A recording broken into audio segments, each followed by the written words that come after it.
찾으셨으면 아멘. 다 같이 우리 한 목소리로 읽도록 하겠습니다. 시작. 블레셋 사람들이 하나님의 궤를 빼앗아 가지고 에벤에셀부터 아스돌에 이르니라. 블레셋 사람들이 하나님의 궤를 가지고 다곤의 신전에 들어가서 다곤 곁에 두었더니 아스돌 사람들이 이튿날 일찍이 일어나 본즉 다곤이 여호와의 궤 앞에 엎드러져 그 얼굴이 땅에 닿았는지라. 그들이 다곤을 일으켜 다시 그 자리에 세웠더니 그 이튿날 아침에 그들이 일찍이 일어나 본즉 다곤이 여호와의 궤 앞에서 또다시 엎드러져 얼굴이 땅에 닿았고 그 머리와 두 손목은 끊어져 문지방에 있고 다곤의 몸뚱이만 남았더라. 그러므로 다곤의 제사장들이나 다곤의 신전에 들어가는 자는 오늘까지 아스돌에 있는 다곤의 문지방을 밟지 아니하더라. 아멘. 기도하겠습니다. 건태 성근차 자 헌금 드렸습니다. 다음 세대를 살리는 마중물이 되게 하여 주시옵소서.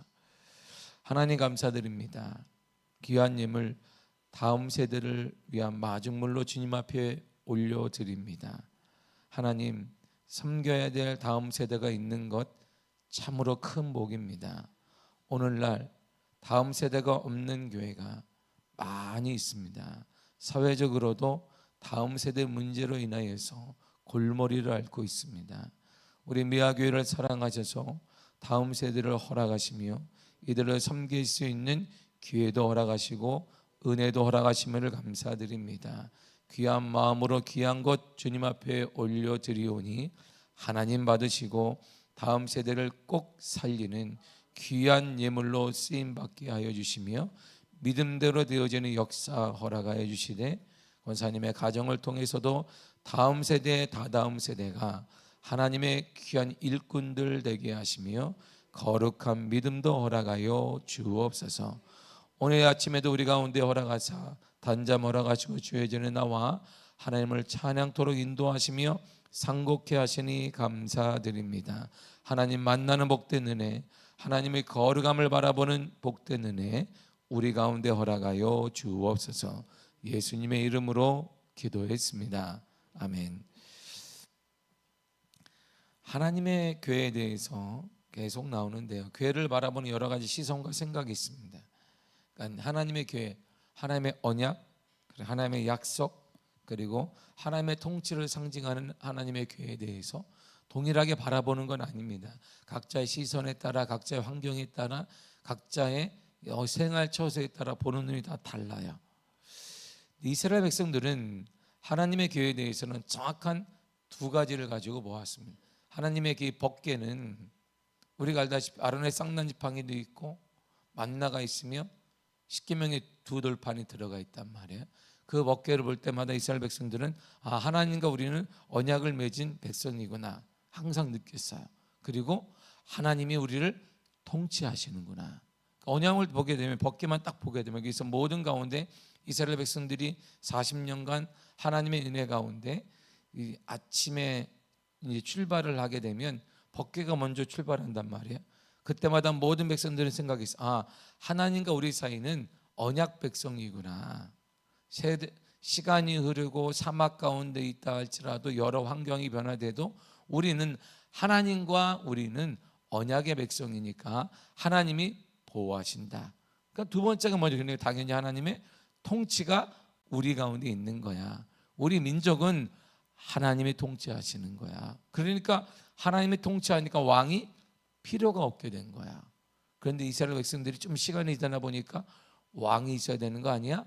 사무엘에게 왕을 요청하지만, 그러나 근본적으로 이스라엘 백성들은 하나님의 궤 법궤를 바라보며 요단강을 건널 때에도 제사장들이 궤를 메고 요단강을 밟았더니 물이 쫙 갈라지게 되었잖아요. 이스라엘 백성들에게 있어 모든 것의 출발점과 끝나고 그리고 다시 일어나고 모든 것의 기준점은 뭐냐면 법궤입니다. 궤가 움직이면 움직이는 거예요. 내가 아무리 힘들어도 하나님의 법궤가 가면 가는 거예요. 그리고 내가 뭔가 힘이 나서 이제 더 갈 수 있겠다 해도 하나님 법궤가 멈추면 멈춰야 된단 말입니다. 모든 삶의 기준점이 뭐냐? 법궤입니다. 그런데 그렇지 않은 민족도 많이 있단 말이에요. 하나님의 법궤를 동일하게 보았습니다. 동일한 법궤구나라고 보았는데 블레셋은 전혀 다르게 보았어요. 본문 1절을 다 같이 읽겠습니다. 시작. 블레셋 사람들이 하나님의 궤를 빼앗아 가지고 에벤에셀부터 아솔에 이르니라. 아멘. 이스라엘 백성, 블레셋 사람들에게 법궤는 뭐냐면 전리품이에요. 전쟁에 승리하면 이들이 다 가져오는 거 있잖아요. 지금도 전리품이 많잖아요. 전쟁에 승리하면 다 빼앗아 온단 말이에요. 전쟁에 승리하면 진 쪽에 가서 다 가지고 와요. 때로는 이게 전리품이 사람이 되기도 하고 여성이 되기도 하고 아이가 되기도 하고 또한 남자는 다 죽여버리게 되니까 그런 의미 없어요. 사람도 되고 물건도 되고 값비싼 것도 되니까 그리고 자랑한단 말이에요. 내가 전쟁 가서 이렇게 얻어온 거야. 여기 봐봐, 노예들 있지? 내가 전쟁 가서 얻어온 거야. 이 전리품인데 블레셋 사람들에게 하나님에게는 전리품이에요. 봐봐, 우리가 전쟁에서 얻어왔다죠. 괴짝 같은 거죠. 뭔지 모르겠다. 괴짝 같은 거 얻어왔어. 그래서 예전에는 그 떨었단 말이에요. 괴짝을 물어보면 야, 뭔가 신령한 거 있는 거 아니야? 대단한 거 있는 거 아니야? 막상 전쟁해 보니까 아무것도 없네. 우리가 그거 가져왔다.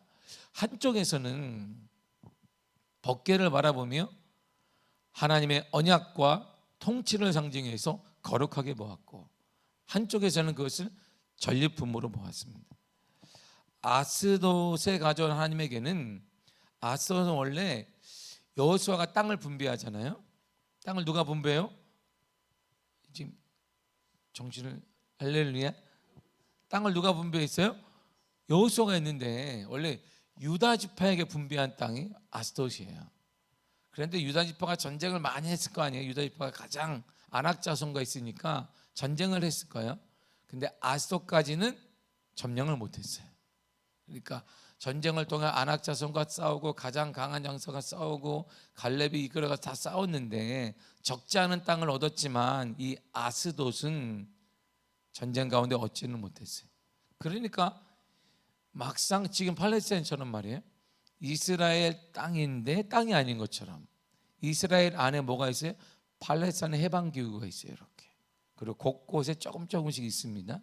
그러니까 이스라엘인인데 외모가 다른 사람들, 이스라엘 국적을 갖고 있는데 그들은 이스라엘 사람이 아닌데, 이스라엘 사람들을 여러분들 성지순례 가면 키도 딱 우리가 알맞게 느껴지는 이유가 작아요. 작아, 이렇게 키도 작고, 그리고 동양에 가까운데 서양인인가 헷갈릴 정도로 있어요. 근데 팔레스타인 사람들을 딱 보면 사우디아라비아 사람인가 이렇게 본단 말이에요. 전혀 달라요. 그러니까 이 의미예요. 유다 땅, 이스라엘 땅인데 그 안에 분명 여호수아가 유다 지파가 점령하라가 좋았는데 아스돗은 점령하지 않았단 말이에요. 그러니까 하나님의 언약에 따라 점령을 해야 되지만 거기까지는 힘들겠다, 놔두자 그래서 놔뒀던 게 아스돗이에요. 그 지파는 정복되지 않았어요. 이 도시가 왜 중요하냐면 이 아스돗을 기반으로 해서 이집트와 교역을 하는 나라였기 때문이에요. 그걸 점령을 했어야 이게 상권을 꽉 쥐는데 상권을 못 쥔 거예요. 유다 지파가 상권을 꽉 쥐었으면 거기에 따르는 게 뭐예요? 물질이 따르는데 그걸 점령을 못했단 말이에요. 그러니까 핵심적인 가장 좋은 땅은 핵심적이니까 아낙 자손과 유다 지파가 점령하는 그 땅에는 그것도 사수하는 민족이 많았을 거라 이런 말이에요. 그러니까 대충 그 아스돗은 점령하지 않은 거예요. 너무나 강한 자들이 많으니 노리는 자들이 많기 때문에. 그래서 그 돈덩어리 같은 그 땅을 놓친 거예요. 애굽으로 통하는 관문이 바로 아스돗인데 그 도시, 그래서 블레셋 가운데는 가장 중요한 도시 중에 하나로 뽑혔어요. 왜냐하면 거기에서 교류를 하기 때문에 돈이 거기서 세금이 많이 나오기 때문입니다.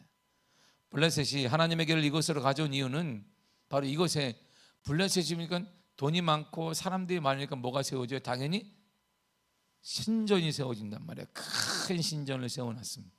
바로 다곤신을 모시는 신전을 세워놨어요. 그래서 그 다곤신을 위해서 일종의 예물로 바친 게 뭐냐면 바로 하나님의 교회를 바친 거예요. 다곤신이요, 당신의 은혜로 우리가 이스라엘 백성과 전쟁을 통해 이거 얻어왔습니다. 다곤신에게 하나님의 교회를 바친 거예요.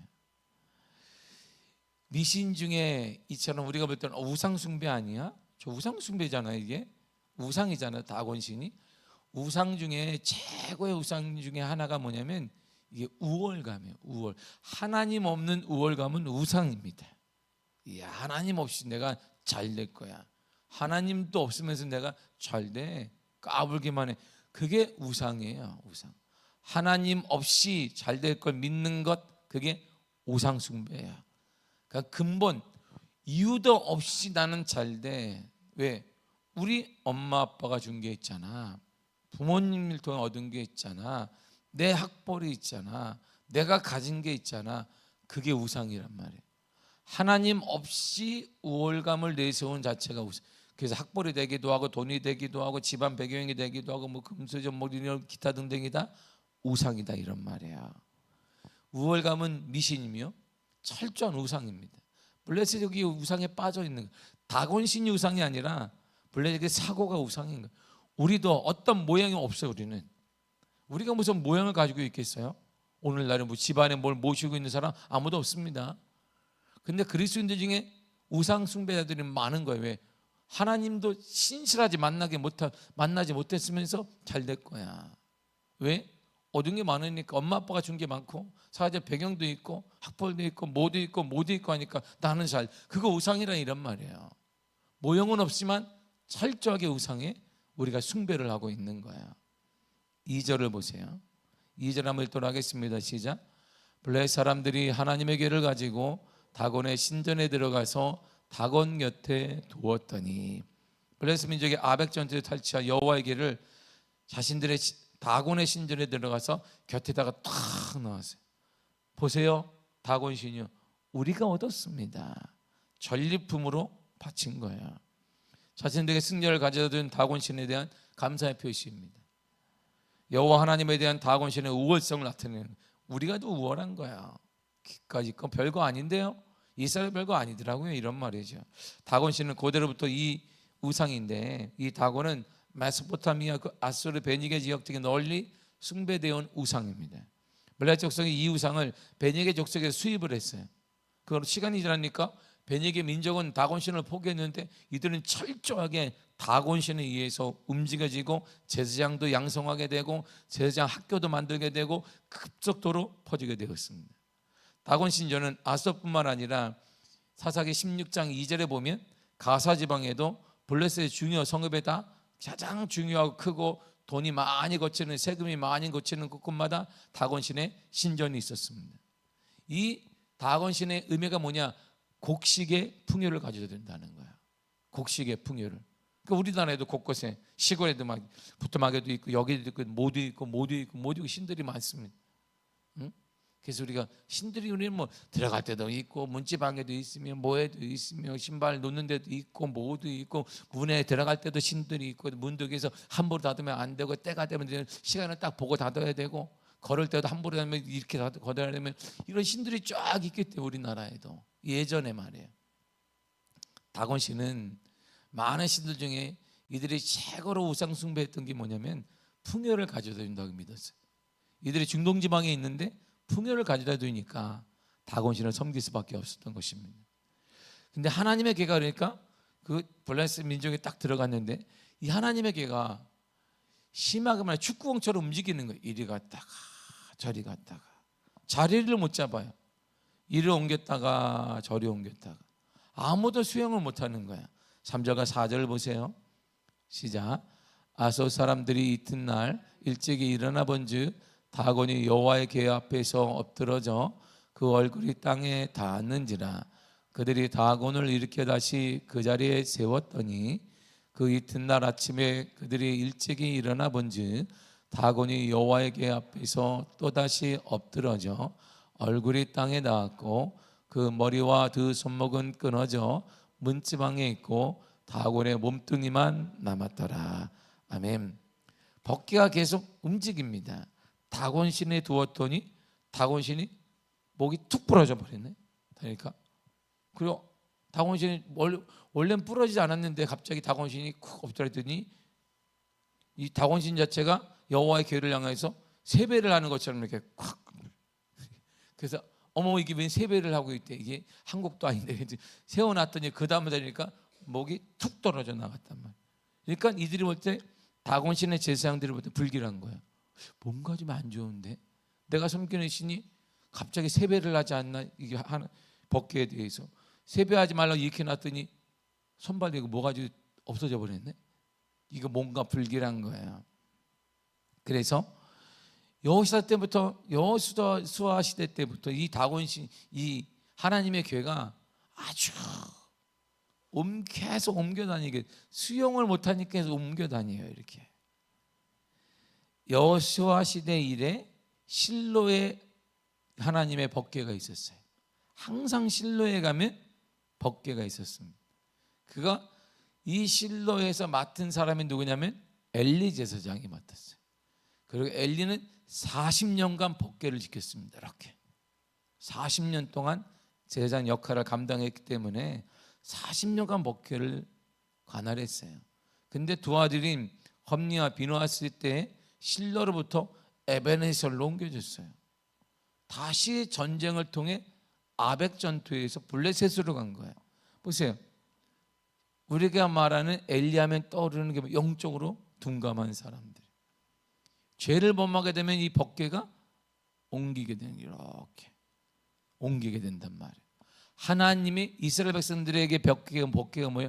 언약, 통치, 그게 떠난다 이란 말이야. 죄가 이렇게 무서운 거예요.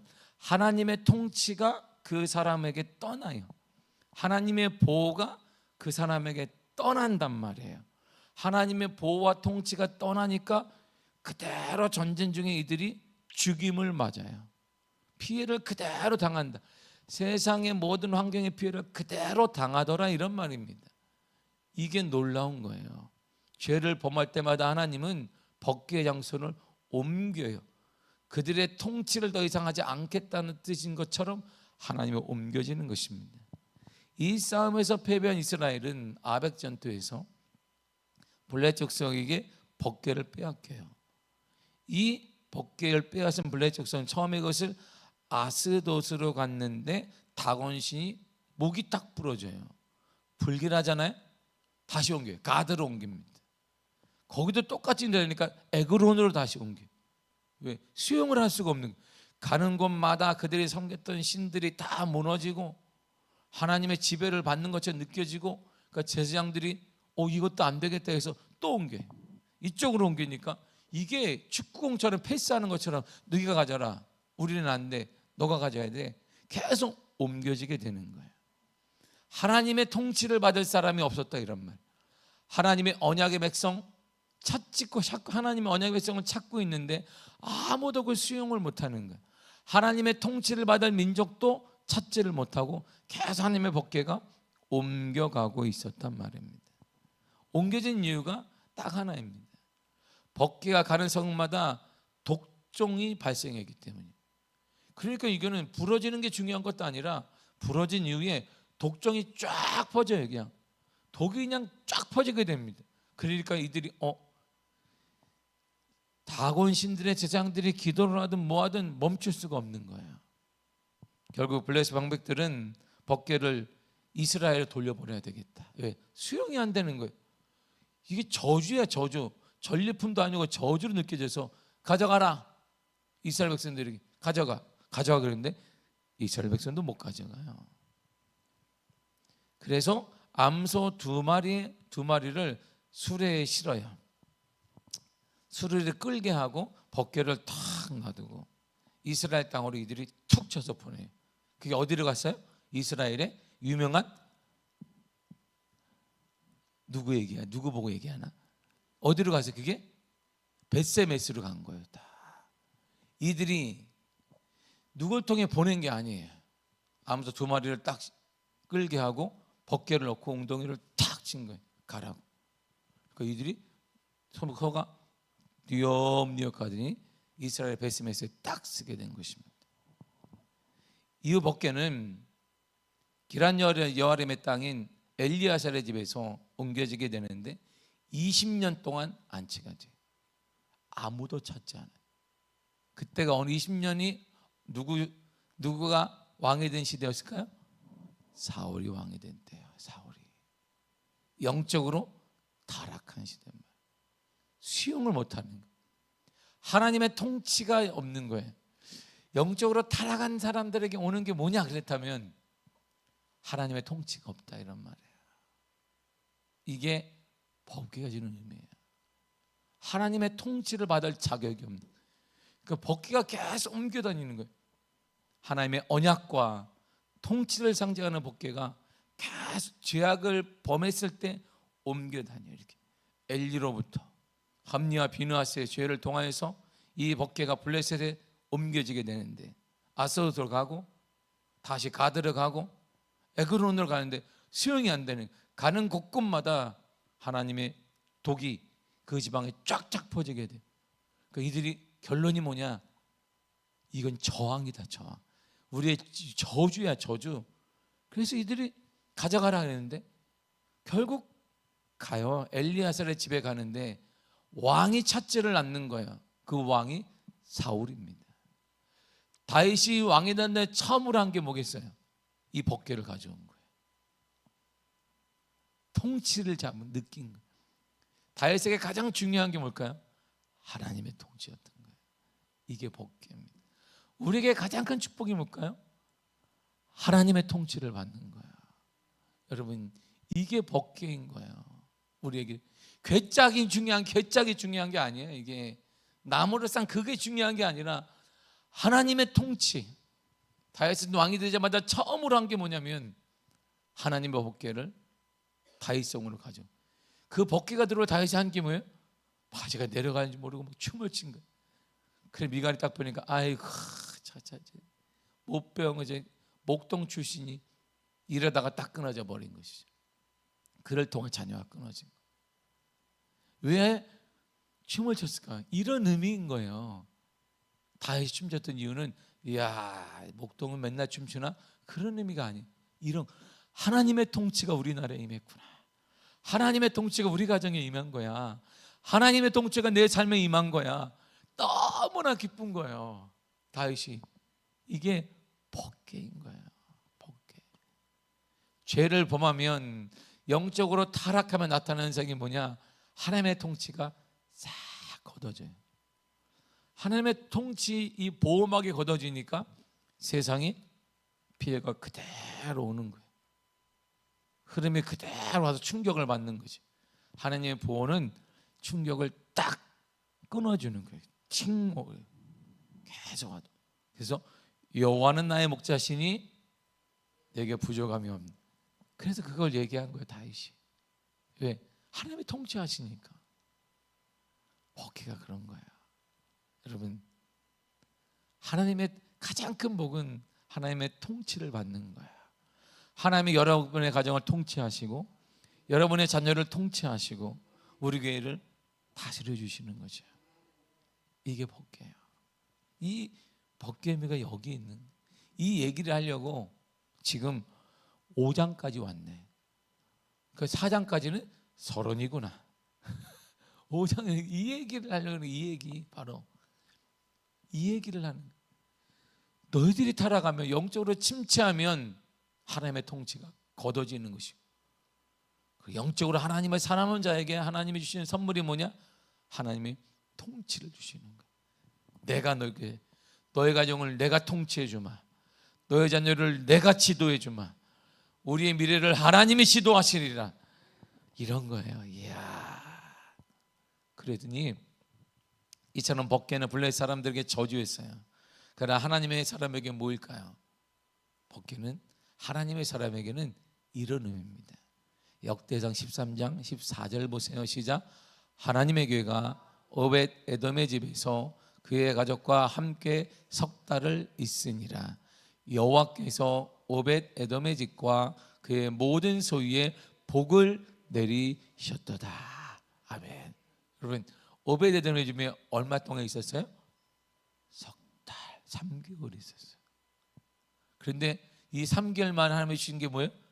모든 소유에, 오베드에돔의 집에 모든 소유에 복을 내리셨더라.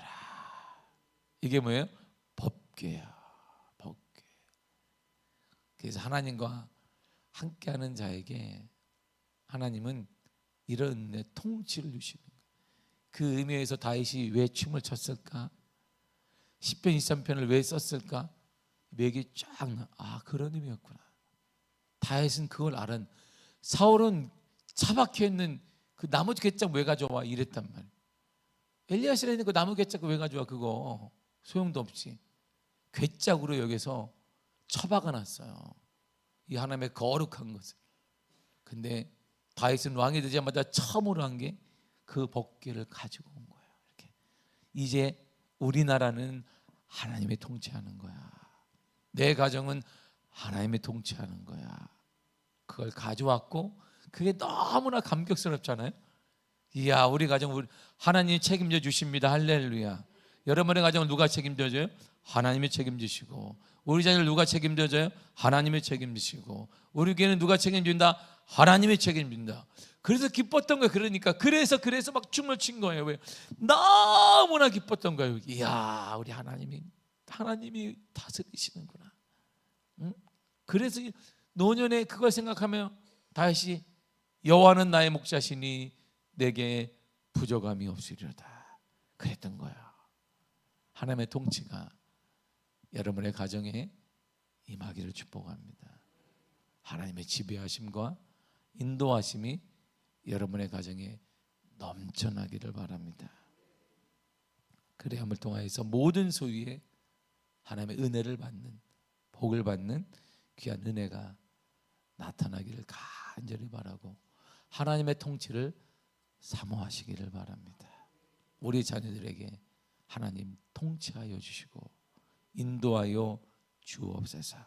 그런 은혜가 넘쳐나는 복된 하나가 되시길 간절히 축복합니다. 기도하겠습니다. 하나님 감사합니다. 주의 은혜 허락하시